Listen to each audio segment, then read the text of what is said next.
Hi friends, এই ভিডিওটাতে আমরা ডাইনোসরের ইভলিউশনটা দেখব আর ডাইনোসর থেকে নেক্সট কি অ্যানিমেল এসছে সেইগুলো সব এই ভিডিওতে আছে। তোমরা অবশ্যই ভিডিওটা দেখো। চলো এনজয় করো। 120 करोड़ वर्ष पहले एक से अधिक न्यूक्लियस वाले बहुकोशिकीय जीव का जन्म हुआ। इस क्रमिक विकास से ही प्लांट, जेलीफिश, स्टारफिश, मल्टीलाइसेस सागर खाकर सागर के किनारे वाले अंचल में पौधे लहराने लगे। बहुत तेजी से विभिन्न प्रजातियों की गर्म मछली विशाल मछली दिख रही है, उसका नाम है डायनोसॉरस।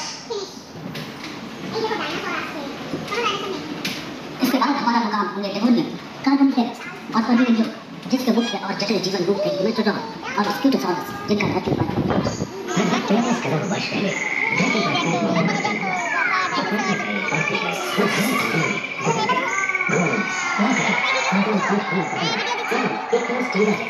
उभयचर प्राणियों का आविर्भाव हुआ। सरसरी जैसे स्तनपायी डायनोसॉरस प्रकट हुए, जिसकी पीठ पर अनेकों के इंसान की तरह एक अंग था, जो घास को नियंत्रित करने में मदद करता था। सरसरी की तरह एक अन्य स्तनपायी प्राणी सैलमोन काफी प्रभावशाली हो गया। इसकी विशेषता कुत्ते से बहुत मिलती थी।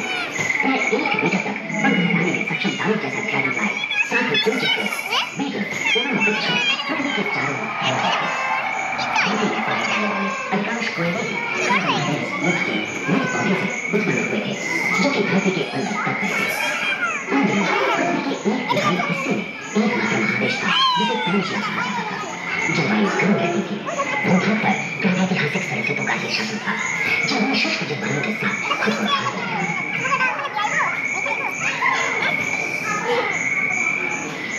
किस तरफ चलेंगे? शायद चले गए डायनासॉर्स की विशाल झलक, देखेंगे विशाल सेनोफाइट्स, डिप्लोडोकस, ब्रायोसाउरुस, वेलोसिरैप्टर जैसे जीवों को, जिनका राज आज जुरासिक और जुरासिक युग है। मेंढक, कछुआ और मगरमच्छों का जन्म लगभग 22 करोड़ वर्ष पहले इस धरती पर हुआ था। प्रथम स्तनपायी जीव मेगालोस्टोरम चूहे जैसे आकार का था। प्राचीन संस्कृत समाप्त होने लगे थे और उनकी जगह डायनासोर ने ले लिया था। ये घटना प्राय 20 करोड़ वर्ष पहले घटी थी। डायनासोर विभिन्न आकार के बदलाव के थे और धरती के कोने कोने में फैल गए थे। उन्हें जलवायु के अनुकूल इनमें से कुछ तो कैमरे की तरह हल्के फुल्के थे और कुछ 15 वयस्क हाथियों की तरह भारी थे। कुछ 423 मीटर थी, जो कि एक टेनिस कोर्ट की लंबाई जितनी थी, और इनका वजन 75 टन था। समुद्र आकाश और सागर में भी छा गए थे। डायनासोरस समुद्र में रहते थे। सबसे प्राचीन उभयचर यूरोडोन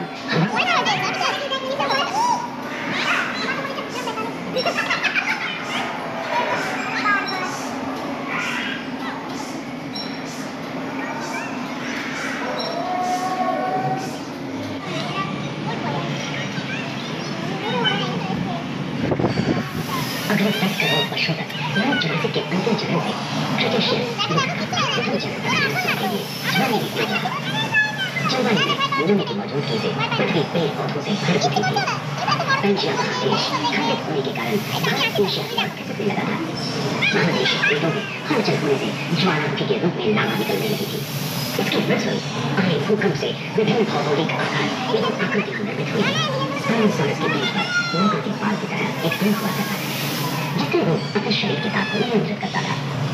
वेलोसिरैप्टर, गैलीमाइट एवं ओविराप्टर जैसे छोटे डायनासोर तो ओलंपिक के तेज धावकों की तरह दौड़ सकते थे। डायनासोर वापस ब्रायोसाउरुस के सिर पर चढ़ी हुई थी। करीबन 5 मीटर लंबे पंख वाले प्टेरोडोन उड़ने एवं फिसलने में माहिर थे। चलने में विचित्र लगे, पर अधिकांश डायनासोर जैसे कि ट्राइसेराटोप्स और एंकिलोसॉरस शाकाहारी थे।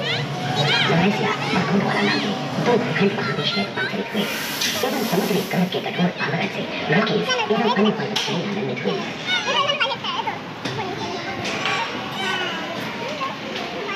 क्रेटेशियस युग विशाल मांसपेशियों का युग, जब इस ग्रह पर टायरानोसॉरस, अनैंथोसॉरस, ट्राइसेराटोप्स, एंकाइलोसॉरस, कॉर्निलोसॉरस, पैरासाउरुस का आधिपत्य था। कुछ भूमि के अनुसार आत्मा में उष्णता बनी रही, परंतु नदियां सूखने लगी थी एवं जंगल कम होने लगे थे। एकांत महादेश में जीव जंतुओं का विकास स्वतंत्र रूप से शुरू हुआ। सबसे पहले जबकि हमले से बचने के लिए शाकाहारी एंकिलोसॉरस अपनी पूंछ वंश के उत्कर का इस्तेमाल करते थे। सभी डायनासोर प्राय 6 करोड़ वर्ष पहले ही विलुप्त हो चुके हैं। लेकिन एक अनुमान के अनुसार एक बहुत बड़ी रेखा पृथ्वी से जा टकराई, जिसके फलस्वरूप उत्पन्न धूल के विशाल मेघ ने हजारों वर्षों तक सूरज की किरणों को धरती पर पहुंचने से रोक दिया था। फलस्वरूप विशालकाय डायनासोर को तुरंत आघात मिला और वे भूख के कारण मारे गए।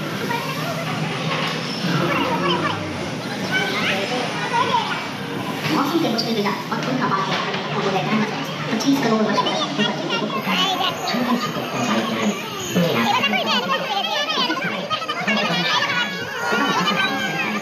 धरती पर नजर आए। जंगल से भरे भरे हो गए।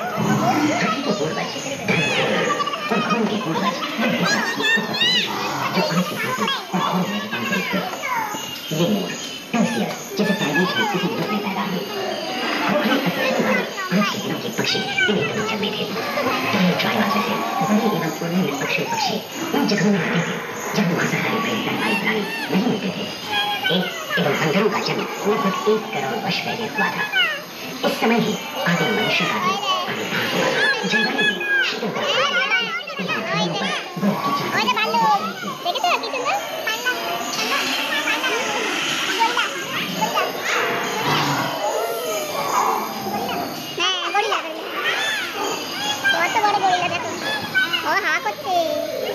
आइए आप जानते हैं चतुर्थ युग में हुई जलवायु की उथल-पुथल के बारे में और शुद्ध युग में बनते हैं जंगलों को। पृथ्वी के लंबे इतिहास में झांके तो ऐसे कई लोग रहे हैं जो उत्तरी गोलार्ध के समीकरण से बर्फ की चादर से ढक गए थे, जो आइस एज के नाम से जाना जाता था। जो 20 लाख वर्ष पहले अपने शरीर के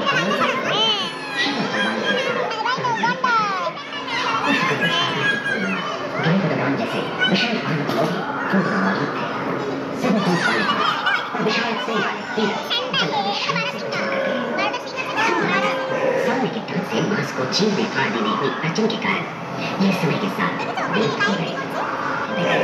इस समय से ही आधुनिक मानव का क्रमिक विकास शुरू हुआ और विशालकाय स्तनधारी प्राणी धीरे-धीरे विलुप्त होने लगे। आपको समझ में बताया होगा जीवन विकसित लाखों में दूसरे छोर पर हिंदी इंग्लिश में मानव की यात्रा और विज्ञान और तकनीक तथा अत्याधुनिक तकनीक की भारतीय विरासत का তোমাদের সবাইকে থ্যাংক ইউ এই ভিডিওটা দেখার জন্য। Bye bye.